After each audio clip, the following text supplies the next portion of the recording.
Então, finalmente a gente chega na Idade Média e nesse momento a gente já consegue perceber que a história da agricultura e, na verdade, a história da humanidade é a história de uma grande fazenda sendo abandonada, né? O ser humano chega no lugar, usa a terra até a exaustão, quando a terra já não dá mais seus frutos, ele pega e abandona e vai para outro lugar, ou então a terra abandona ele, né? E isso é verdade, tem sido verdade desde a invenção da agricultura, que nasceu lá no Oriente Médio e foi subindo em direção à Europa, chegando na Grécia 5.000 anos atrás, para depois chegar no norte da Europa só 3.000 anos atrás. Então são 5.000 anos da agricultura subindo e dominando a Europa, e nesses 5.000 anos, nesse percurso, ela foi destruindo todas as florestas europeias. Tanto é que a gente vai falar de agricultura medieval agora.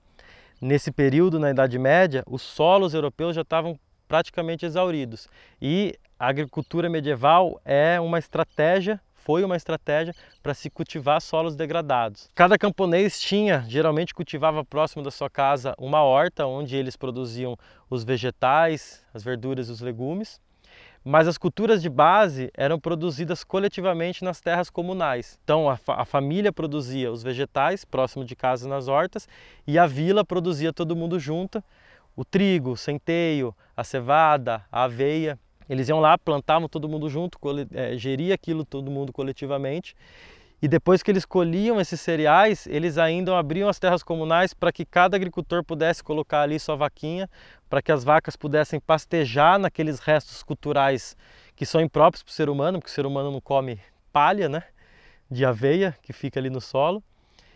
E as vacas transformavam esses restos culturais impróprios para o ser humano em comida, leite, queijo e eventualmente carne. Então era uma agricultura baseada, totalmente ancorada no esterco. Né? A informação que mais era importante para o agricultor aprender era a proporção entre a área de pastejo e a área de produção de comida. Então, não tinha como você ir na cidade, na agropecuária e comprar seu adubo, você tinha que produzir seu próprio esterco. Então você precisava saber qual que era a proporção de vacas e do tamanho da terra necessária para suportar aquelas vacas para produzir a comida que você precisava. A chave da produtividade era deixar as vaquinhas perto de onde você produzia comida para ficar mais cômodo você fazer esse uso desse esterco. Então esse era um sistema incrível, o sistema medieval, né? O sistema de cultivo comunal medieval, ele era uma estratégia para sobreviver em solos degradados. Não só porque quando você plantava todo mundo junto você produzia mais, mas porque um agricultor, como a agricultura era ancorada no esterco, um agricultor não conseguiria produzir esterco suficiente para cultivar os seus campos, para produzir comida para sua família. Mas o rebanho de uma vila inteira, todas as vacas juntas, era assim possível produzir esterco suficiente para cultivar as terras comunais. Então foi a cooperação que fez o homem medieval prosperar e sobreviver por tanto tempo. E a gente vê a Idade Média como a Idade das Trevas, e a gente tem motivos para isso, mas a verdade é que a gente repara muito nas elites, que eram essas elites espalhafatosas e que puxavam, de certa forma, o holofote para si, né, os holofotes históricos para si. Mas os camponeses medievais, por um período, eles tinham uma vida relativamente farta, né? Eles comiam carne, queijo, pão, vegetais, viviam uma vida ancestral, tinham tempo livre, tinham uma conexão com a natureza, até que, como aconteceu em todo mundo, o inevitável aconteceu e a população europeia cresceu, a população crescendo, uma pressão por produzir comida, uma pressão por produzir comida faz uma pressão por mais terras. A necessidade de terras novas foi tanta que se diz que um dos motivos da reforma protestante era expropriar parte da terra da igreja, ou todas as terras da igreja, na verdade, da igreja católica, que concentrava muita terra. Então, para além da busca por liberdade religiosa, a busca por uma reforma fundiária foi um dos grandes motivos da Revolução Protestante, da Reforma Protestante. Aumentando a população, aumenta a pressão por comida, o equilíbrio da agricultura europeia foi perturbado. Então, como aconteceu em todo lugar, os europeus eles saíram de uma agricultura mais ou menos sustentável e foram caminhando em direção a práticas mais intensivas. Então, assim como nos maias, quando as cidades maias foram crescendo e os agricultores maias pararam de fazer o rodízio dos campos e ficaram no mesmo lugar e acabaram exaurindo as terras, os europeus eles também tiveram esse equilíbrio perturbado de uma forma específica da técnica deles, que foi como? Eles diminuíram a área de pastejo de vaca para aumentar a área de produção de comida. Então existia essa equação perfeita entre a área de pastejo e a área de comida. Ao diminuir a área de pastejo para produzir mais comida, você também diminui a produção de esterco. Numa agricultura que é baseada no esterco, você não consegue produzir comida. Então, ao longo do tempo, houve um declínio na produtividade. E os europeus desesperados acabaram criando uma nova revolução, que foi a Revolução Yeoman, né? Que foi quando os pequenos produtores eles redescobriram a agricultura romana, a agricultura orgânica romana. Então foi redescoberta a rotação de culturas, a adubação verde e a compostagem. Os holandeses, por exemplo, que tinham um solo arenoso, muito ruim para a agricultura, a gente sabe que não tem solo ruim, né? Mas era considerado um solo ruim para a agricultura. Eles misturaram naquela terra arenosa folhas, galhos, esterco e criaram uma terra preta, hiper fértil. Então os europeus eles foram criando inovações tecnológicas de conhecimento para dar conta desse aumento populacional e dessa demanda por comida. Até que a gente sabe que a ganância sempre aparece para estragar a festa de todo mundo. Começou a circular entre a elite europeia a ideia de que a baixa produtividade do campo europeu era provocada pelo fato da comida ser produzida coletivamente nas terras comunais. E de que talvez fosse uma ideia melhor privatizar essas terras e tornar as terras comunais em grandes terras privadas. Numa ideia que ela é uma ideia muito perniciosa e que ela vem até hoje em dia, inclusive mais para frente ela foi sintetizada numa teoria científica que foi denominada tragédia dos comuns, que diz que a gestão coletiva dos recursos, o fato de um recurso ou de um ecossistema pertencer a todo mundo, causa a exaustão dos recursos ou a destruição da natureza.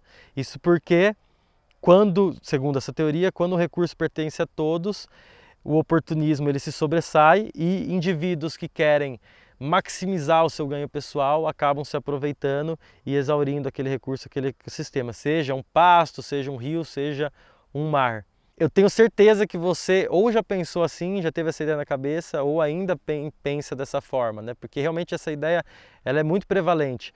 Ela já foi derrubada pela Elione Ostrom, brilhante mulher, que foi, eu acho que a primeira mulher a ganhar o Prêmio Nobel de Economia. Ela estudou os commons, né, os bens comunitários geridos coletivamente ao redor do mundo, e chegou à conclusão que sim, os bens são mais bem administrados coletivamente e pelas comunidades locais que se beneficiam dele. Mas eu não vou me estender como que ela derruba o argumento da tragédia dos comuns, porque eu quero fazer um vídeo sobre isso, né? Mas o fato é que essa ideia da tragédia dos comuns, algo similar a isso, começou a circular entre a elite europeia, que começou a acreditar que seria melhor para a produtividade reunir as terras comunitárias em grandes terras privadas. E foi isso que aconteceu. Leis foram passadas e as terras que antes eram comunitárias, comunais, foram transformadas, foram cercadas e os agricultores foram deixados, os camponeses foram deixados de fora. Ou seja, famílias que viviam ancestralmente da terra e se alimentavam bem, agora só conseguiam se alimentar de batata e pão. Enquanto que os ancestrais deles se alimentavam de vegetais, queijo, carne produzida do próprio esforço.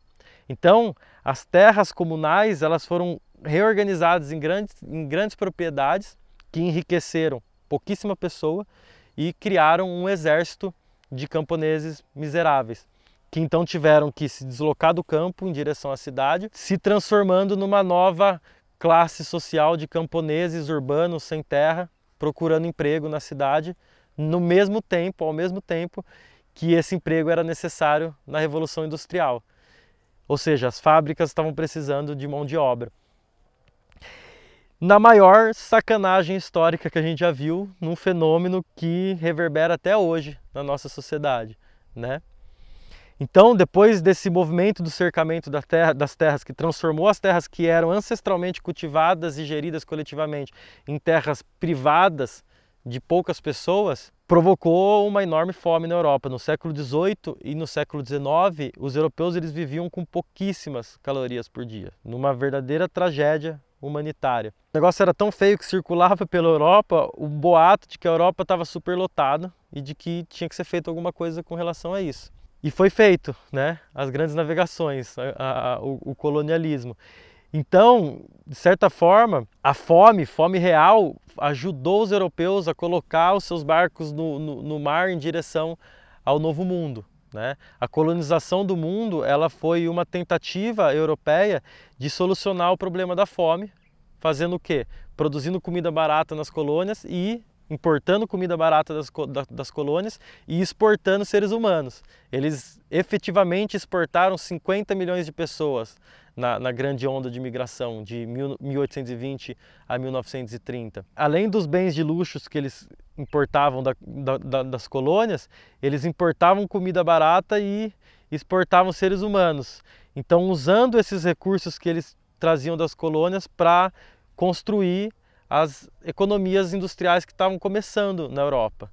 Então, de fato, o que aconteceu foi, a história da agricultura europeia é que os europeus degradaram as terras europeias por completo, então se lançaram no mar para dominar e conquistar o mundo, para minerar o solo das colônias, para assim produzir os recursos necessários para perpetuar as economias industriais europeias. Então agora a gente vai para a agricultura colonial, que foi uma das maiores tragédias ecológicas e humanitárias que a gente já viveu. Então vamos lá, vamos para a agricultura colonial.